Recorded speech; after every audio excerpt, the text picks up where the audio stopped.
নমস্কার, তাপসী রান্নাঘরে সকলকে স্বাগত। শুরু করছি নতুন একটা দিনের নতুন একটা রেসিপি। আজ আমি রান্নার কোনো রেসিপি নিয়ে আসিনি। আজ আমি বানিয়ে দেখাবো আম লস্যি, একদমই সহজভাবে। মিক্সচার মেশিন বা জুসার মেশিন ছাড়াই ঘরে কিভাবে পারফেক্ট আম লস্যি তৈরি করবেন সেটাই আমি আপনাদের সঙ্গে শেয়ার করব। মিক্সচার মেশিন বা জুসার মেশিন কোনোটাই দরকার হবে না। তাহলে চলুন আমি এই আম লস্যি রেসিপিটি কিভাবে তৈরি করছি সেটাই দেখে নেওয়া যাক। আর দেরি না করে বন্ধুরা, রেসিপিটি শুরু করা যাক। দেখুন, আম লস্যি করার জন্য আমি এখানে দুটো হিমসাগর আম নিয়ে নিয়েছি। এই আম দুটো কিন্তু অনেক বড়, দুটো আমে 500 আছে। এবার আম দুটো কেটে নেব। আমি আজকে আম লস্যিটা যে করব, আমি একদম মিক্সচার মেশিন জুসার মেশিন ছাড়া একদম সহজভাবেই কিভাবে মিক্সচার মেশিন জুসার মেশিন ছাড়া লস্যি বানানো যায় আমি সেটাই আপনাদের সঙ্গে শেয়ার করব। তাহলে চলুন আমি আগে আমটা কেটে নিই। এরকম করে বানালে এখানে মিক্সচার মেশিন জুসার মেশিনে কিন্তু কোনো দরকারই হবে না। দেখুন, আমটা ঠিক আমি এভাবে কেটে প্রথমে বের করে নিচ্ছি এরকম করে। দেখুন, আমগুলো ঠিক আমি এরকম করে কেটে নিয়েছি। এবার একটা চামচ দিয়ে আমের ভিতরের শুধু আমটুকু তুলে নিয়ে নিতে হবে এরকম করে। এই দেখুন, দেখেছেন? এবার ছোবড়াটা ফেলে দিলেই হয়ে যাবে। শুধু আমটা আমি তুলে নিয়েছি। এবার এই আম দেখুন, আমি এই চামচ দিয়ে এরকমের ছাঁকনির মধ্যে দিয়ে এরকম ঘেটে ঘেটে এর যে পাল্পটা আছে, এই কাল্পটা বের করে নেবো। আমের যে জুসটা আছে, একদম ফ্রেশ জুস এভাবে বের করে নিতে হবে। তাহলে দেখুন, এখানে কিন্তু মিক্সচার মেশিন বা জুসার মেশিনের কোনো দরকার হলো না। এই দেখুন কি সুন্দর একদম ফ্রেশ আমের পাল্প বেরিয়ে যাচ্ছে। দেখুন, আমি আমের ক্ষীর বা কাল্প বের করে নিয়েছি। এখান থেকে আমি 2 চামচ তুলে রেখে দিচ্ছি একটা বাটিতে। এটা আমার পরে কাজে লাগবে। দেখেছেন? এইটুকু আমি তুলে রেখে দিলাম। দেখুন আমের কাপটা কতটা স্মুথ হয়েছে। দেখেছেন? মিক্সচার মেশিনে বা জুসারে কিন্তু কোনো দরকারই হলো না এটা গ্রাইন্ডারে গ্রাইন্ড করে নেওয়ার জন্য। এবার এটা আমি সাইডে রেখে দেব। এখানে আমি আরেকটা বাটি নিয়ে নিয়েছি। এখানে আমি নিয়ে নেব টক দই। 100 গ্রামের মতো টক দই আমি এখানে নিয়ে নিচ্ছি। দিয়ে দিচ্ছি ছোট 1 চামচ বিট নুন। নুনটা এখন আমি ছোট 1 চামচ দিয়েছি, পরে যদি প্রয়োজন হয় পরে আবার দেয়া যাবে। এবার আমি দেখুন নুনটা দিয়ে মিশিয়ে নিচ্ছি। এবার আমি দিয়ে দিচ্ছি চিনির গুঁড়ো। এখানে চিনির গুঁড়ো আছে 2 টেবিল চামচ। এবার আমি ভালো করে ফেটিয়ে নেব। আপনারা চিনিটা আপনাদের যতটা মিষ্টি খেতে পছন্দ হবে ততটাই ব্যবহার করবেন। আমি এখানে প্রথমে 2 টেবিল চামচ দিয়ে দিয়েছি। আমি পরে দেখে নিয়ে প্রয়োজন হলে দেব। প্রথমেই একবারে বেশি করে দেওয়ার কোনো দরকার নেই। এবার দইটা কিন্তু ভালো করে 7-8 মিনিট ধরে ফেটিয়ে একদম স্মুথ করে নিতে হবে। দইয়ের মধ্যে যেন কোনো দলা দলা ভাব না থাকে। দেখুন, আমি আরো 1 টেবিল চামচ চিনি দিয়ে দিচ্ছি। দইটা ফেটানোর পরেই বুঝতে পেরেছি যে আমার আরো একটু চিনি লাগবে। এবার দিয়ে আমি আবার মিশিয়ে নিচ্ছি। দেখুন, এবার আমি দেখিয়ে দিচ্ছি দইটাও দেখুন কতটা স্মুথ ভাবে ফেটিয়ে নিয়েছি। আমি চিনিটা আগে থেকে গুঁড়ো করে রেখেছিলাম, তাই গুঁড়ো করা চিনি দিয়েছি। আপনারা একটু চিনিটা শিলনোড়াতে গুঁড়ো করে নেবেন বা গোটা চিনি দিলেও হবে, সেই ক্ষেত্রে একটু টাইম বেশি লাগবে। দেখেছেন একদম স্মুথ ভাবে করে নিয়েছি। ঠিক এরকম স্মুথ ভাবে কিন্তু দইটা ফেটিয়ে নিতে হবে। এই দইয়ের থেকেও আমি 2 চামচ দই দেখুন তুলে একটা বাটিতে রেখে দিচ্ছি। এবার আমের মিশ্রণের মধ্যে আমি টক দইটা দিয়ে দিচ্ছি।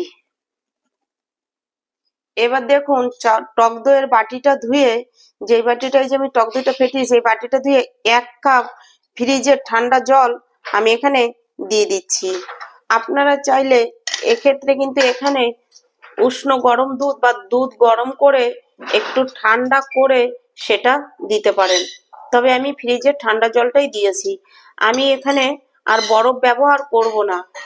দেখুন কি সুন্দর করে আমি মিশিয়ে নিয়েছি।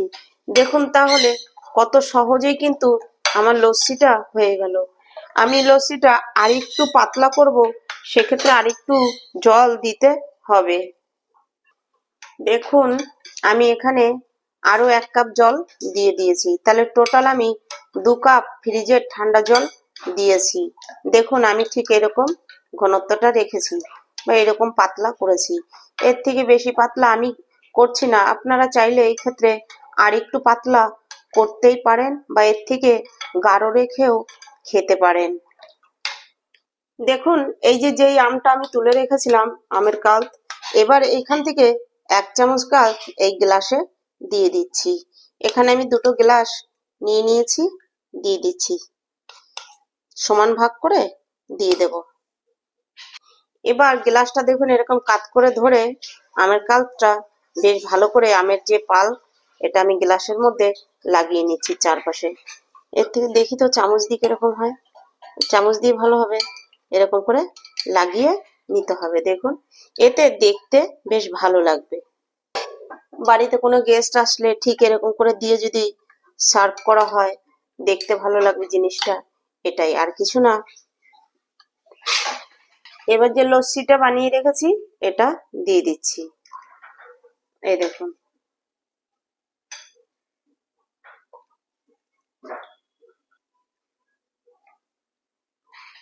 দেখুন গ্লাস দুটো দেখতে কত ভালো লাগছে।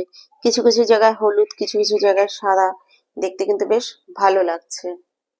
এবার এই যে দইটা রেখেছিলাম, এই দইটা এই ছোট চামচে করে নিয়ে প্রথমে এখানে 1 চামচ দিয়ে দিচ্ছি। দেখুন এটার মধ্যে 1 চামচ দিয়ে দিচ্ছি।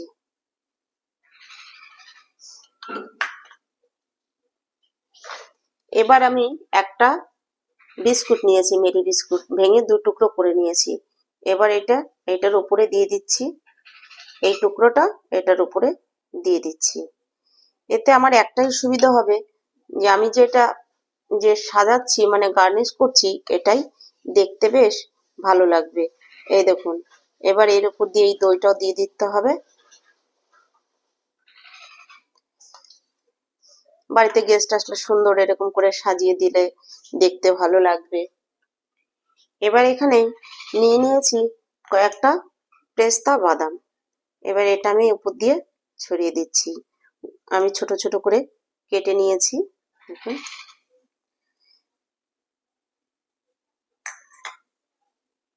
এবার কিছুটা আম আমি এরকম ছোট কিউব করে কেটে রেখেছি, এটা দিয়ে দিচ্ছি।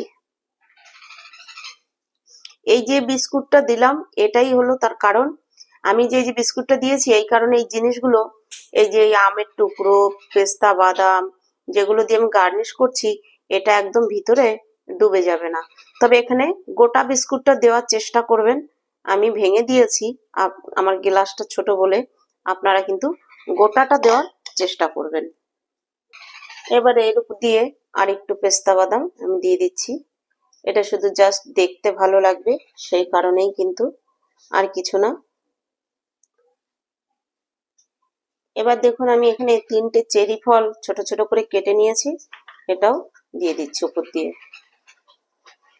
দেখুন বন্ধুরা কত সহজেই আমি মিক্সচার গ্রাইন্ডার বা জুসার ছাড়াই ঘরে আমলসি তৈরি করে নিলাম।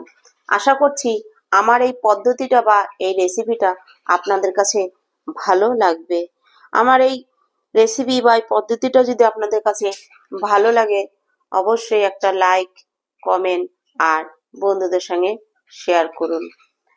আর আমার চ্যানেলে নতুন কোনো বন্ধু এসে থাকলে আমার চ্যানেলটি সাবস্ক্রাইব করে আমার পাশে থাকুন। পাশে থাকা বেল আইকনটি প্রেস করে নোটিফিকেশনটি অন রাখুন। যখনই আমি এরকম নিত্য নতুন ভিডিও আপলোড করব, পৌঁছে যাবে সবার আগে আপনাদের কাছে।